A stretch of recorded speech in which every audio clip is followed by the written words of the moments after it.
Okay, everyone, welcome back. Here's my promised 8th lecture.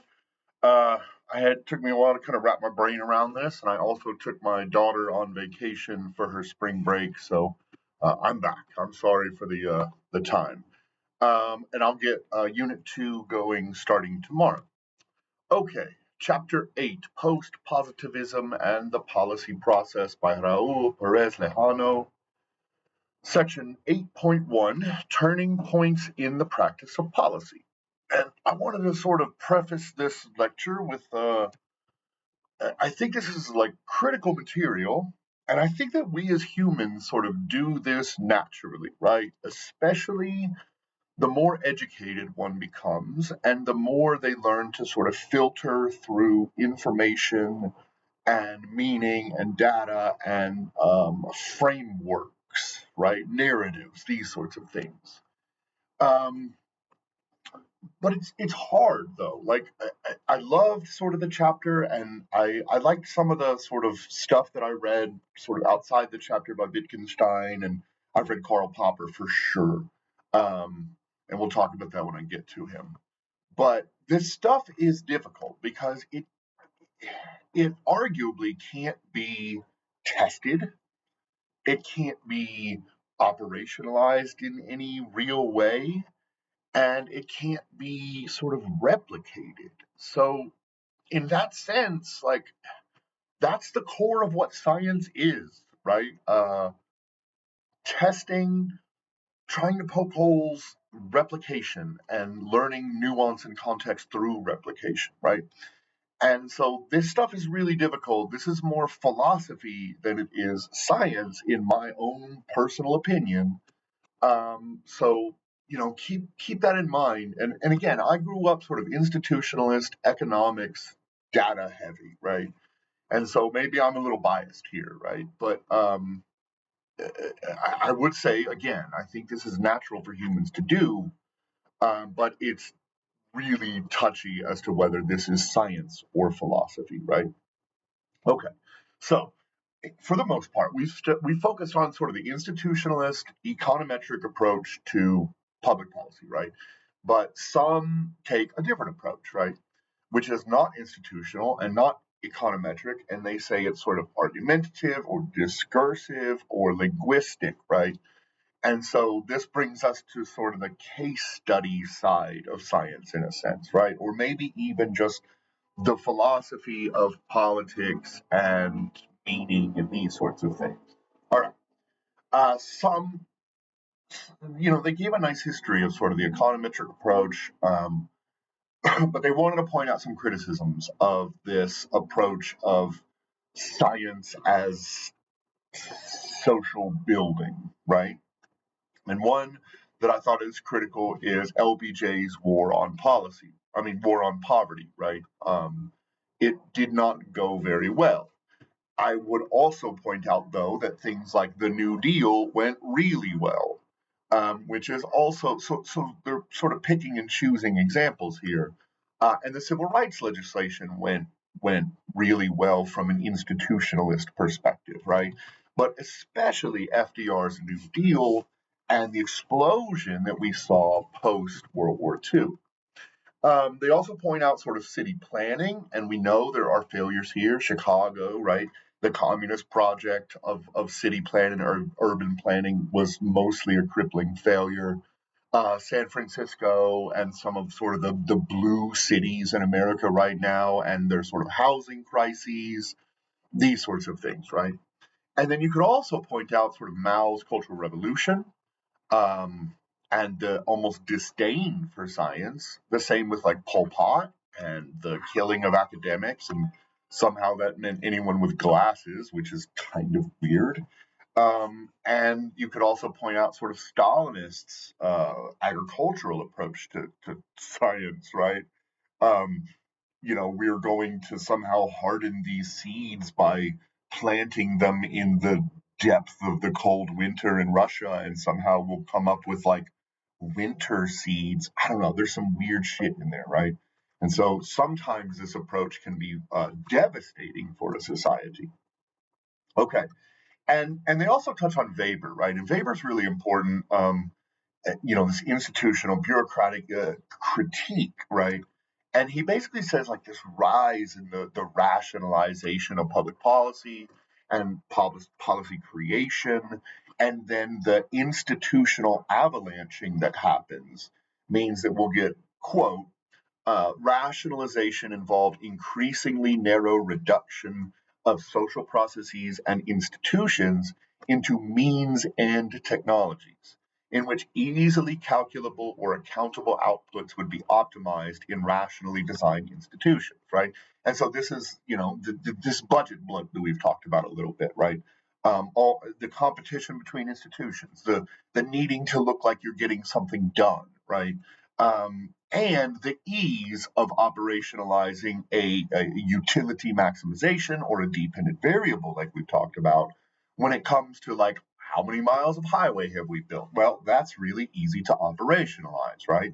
Um, so there are some real criticisms in this chapter in this discursive approach. So yeah, fascinating stuff. And sometimes this like technocratic econometric approach can fail pretty miserably, right? Okay.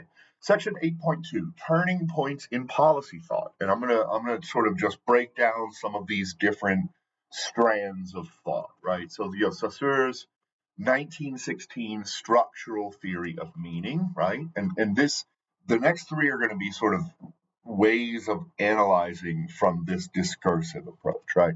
Okay, so number one, Saussure's structural meaning of theory. He's building this idea conceptually and philosophically that words don't have objective meaning, right? Words are their definition and our social understanding of them is built on their relativity to other words, right? And so I think from what I remember, they gave the example of poor, right? Poor means nothing unless you compare it with destitution, wealthy, middle class, all of this sufficiency, right? All of these different constellation of words that sort of describe where we are in a social class or what having little means, right? They're all based upon each other, right? So there's no like sort of objective understanding necessarily of what a word means. Okay. So 60 years later, we introduce Derrida's work, and Derrida is very, very famous and fascinating figure, right? In all sorts of different realms, from artistic critique to the meaning of words to social constructs to all sorts of stuff. So Derrida comes out in 1978 and sort of introduces this post-structuralism. And he goes further even than Saussure did, and he suggests that these meanings are not concrete, right? These meanings change over time. And so rich had a very different meaning in the 1950s, where like if you were a millionaire, you were considered, very wealthy, versus today, where Elon Musk is has $1 trillion or something, right? Just these like unimaginably large sums of money. And so like rich is coming to mean a different word, a different thing, right? And I would point out a word like dope, right? It used to mean sort of a bumbler or an idiot, right? Then it translated through subculture to drugs, right? A bag of dope, or even a drug user, like a dope head, right? And now dope is taking on sort of a new subcultural meaning. It means like cool or standing out or something like this, right? So words, from this Derrida perspective, like this is a fascinating sort of spiral to go down, right? Okay. And then the third analytical approach is sort of Wittgenstein's treatise on logic. He's basically arguing that there is no logical truth, right? There are these, even in philosophy, there are these games that we set up, right? wherein we can get a logical outcome, but the games are based on assumption and the meaning of words and all of this stuff, right? And so, according to Wittgenstein, these sort of truth and meaning is socially constructed, right? And it's established through social discourse or science discourse or whatever it might be, right? And I would say, like, this is difficult for me to grasp, right? Because in my head, there are objective truths, right? Like one and one is two, right? Mathematical axioms, or I don't know, what is it called? A squared plus B squared equals C squared, Pythagorean theorem, right? And I guess, like, yeah, it depends on like what your definition of a triangle is. I can't even wrap my head around these things. Some things just seem like they're objectively right? Or objectively like just they exist, right? So this is hard for me. Okay, the next little section is on policy making as elitism rather than the public good, right? Because the sort of rationalist approach that we've used so far in the book is all about public goods and the social welfare and all of these things. There have been some touchings on about, like, what is the dependent variable, what do we call utility maximization, etc. But they're taking a very sort of Marxist and Engels approach to this and saying, like, the whole system in many ways is just constructed to funnel money up and control the average citizen, right? So a little bit kind of scary if you really think about what they're talking about here. All right, so the first in this little section is Berger and Luckman from 1966. And they're basically saying that institutions are social constructs, right? And they are just like words above, they are subject to artifice, right?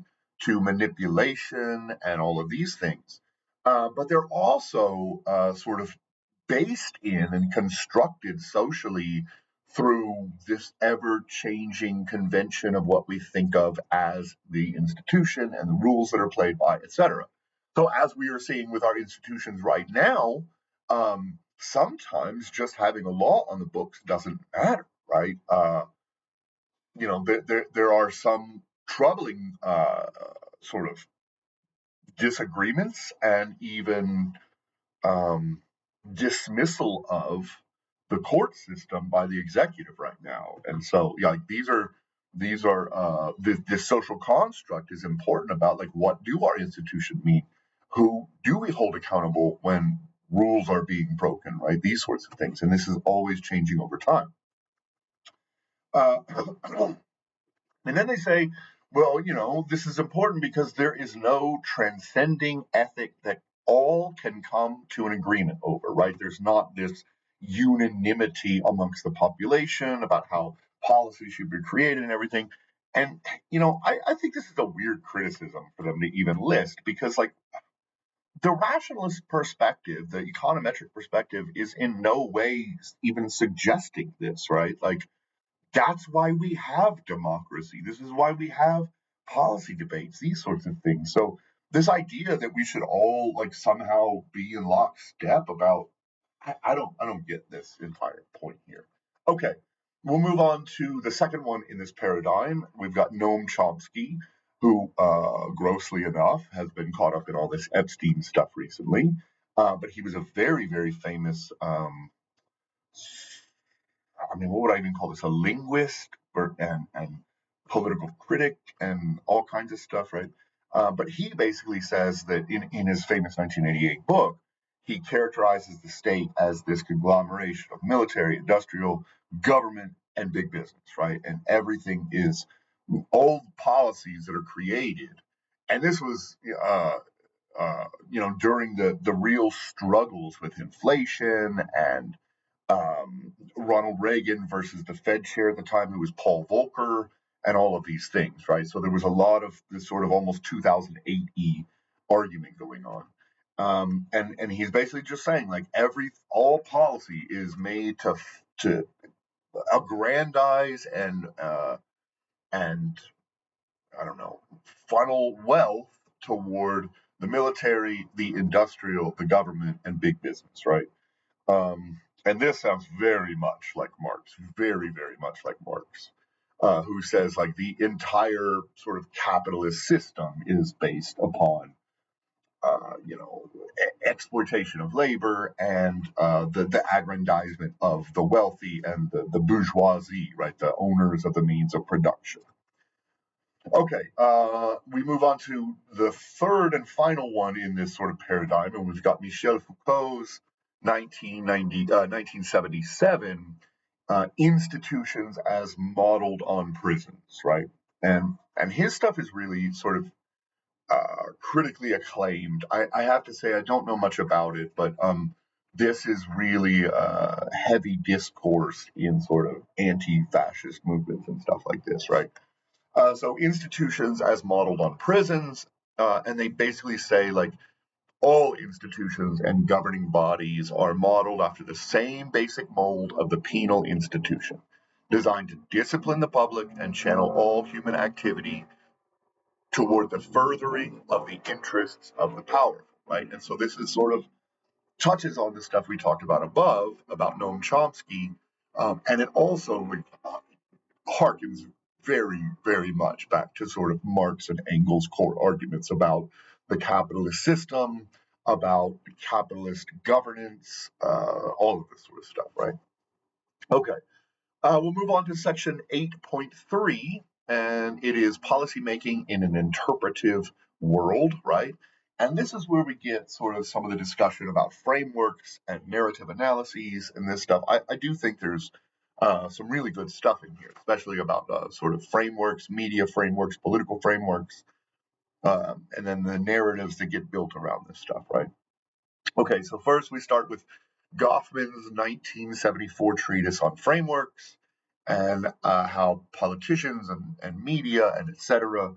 sort of build these frames, right? And they say, quote, they are interpretive schemes that selectively highlight aspects of the issue and introduce a specific perspective that then allows one to capture reality in a simpler manner, right? And this is a critique of media and science and politicians and etc.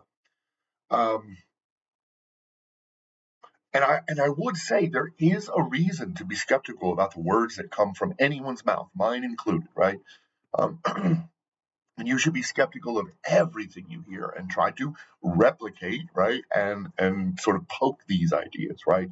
But I would also say on the other side that no one can present all the context and nuance, right? Like that is the whole world going on all at the same time, simultaneously, and you can't explain all of that. And science even has this, right, in that like science builds models, right? They're simplifications of the broader world, and you have to make these simplifications and assumptions because you can't just drone on for 20 hours about the history of, say, the Iran conflict or something, right? Like there, you have to learn to be concise, right? And so this is a difficult thing, right? And some people abuse this and they leave out context and nuance purposefully, right? And that's sort of propaganda. But not everyone is participating in that. It's just that you can't get everything on paper sometimes. Okay. We move on to Rowe's 1989 narrative analysis.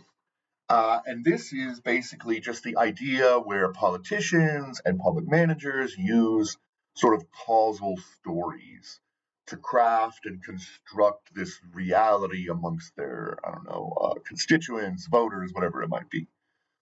Um, and they basically say, like, here are the characteristics of a good narrative from a politician when you have a choice amongst narratives, right?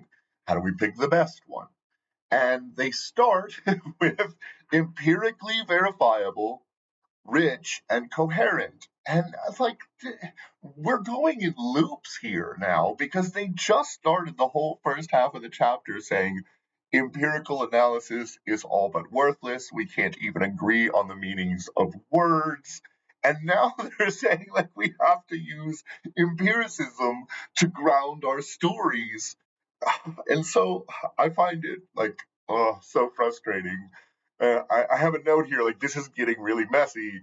The whole chapter shits on this approach, but then says we need to pay attention because politicians use these data, right? And so, like, oh, this is frustrating. It seems like man, what do they call it? Like, oh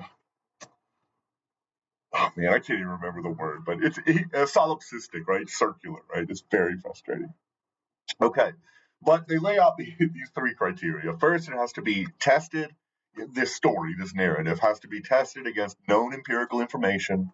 Second, they have to choose the best option based on the facts of experience, empirical reality, and people's personal accounts. And then third, there has to be some logical schema.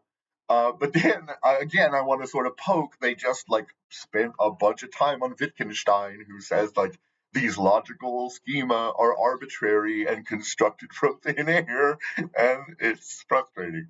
Okay, section 8.4. This is where we touch on Karl Popper, and I would suggest for all of you who are listening who ever want to go to graduate school in social sciences of any sort. So this would be like uh, criminality, this would be even education, this would be political science and psychology, all these sorts of things. Popper is a fascinating and difficult and excellent read that is on nearly every single first year graduate syllabus, right? And so, like, you absolutely will have to read and try to understand Popper.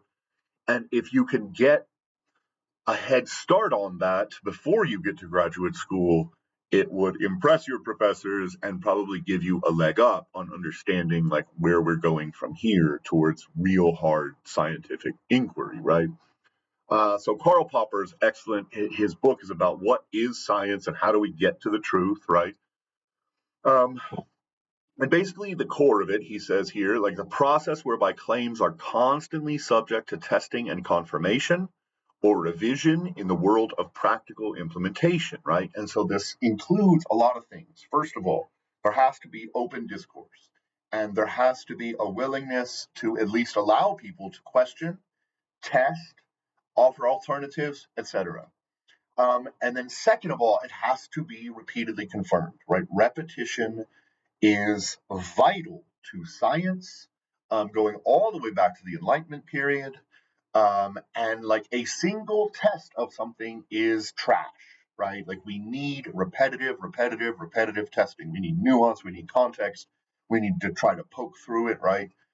Um, yeah, so this is where science can become vitally important. And I would even say that like some of these scientific inquiries, like some of the touchy ones, right? Like right now with RFK Jr. and vaccines and autism, or with evolution or something like that, right? You would become one of the most famous people on the planet if you could disprove these things or offer evidence against the sort of zeitgeist, right? And they've been trying to poke holes through evolution for 250 years or more. I think it's like 252 now. And no one's ever been able to do it, despite the money and the time and the effort that has been thrown at that project, right?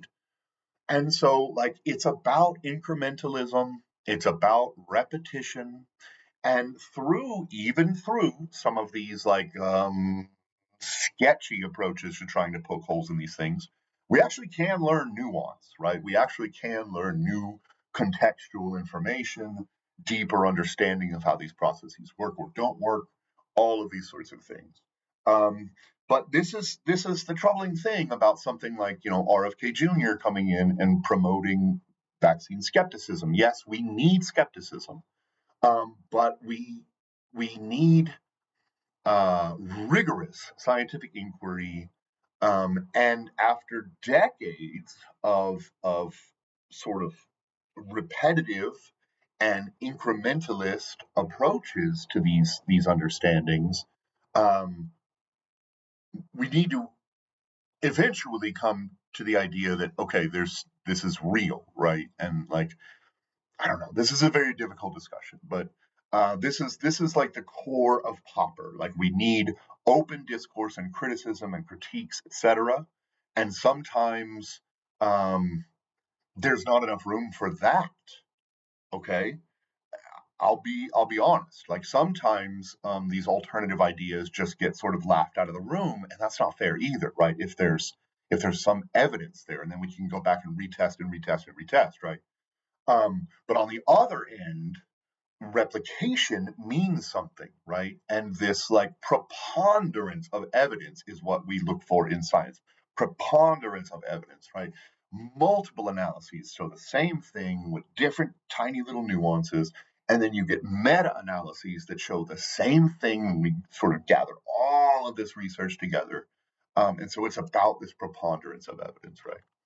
Okay, that's where I'm going to leave it. Thank you so much for being so patient for this one. I really wanted to dig more into this. This is not my field, okay? Um, but I really also wanted to get it out there and sort of do my research before I put my words in front of you, okay? Thank you all, and I'll start getting the next stuff up soon. Have a great day.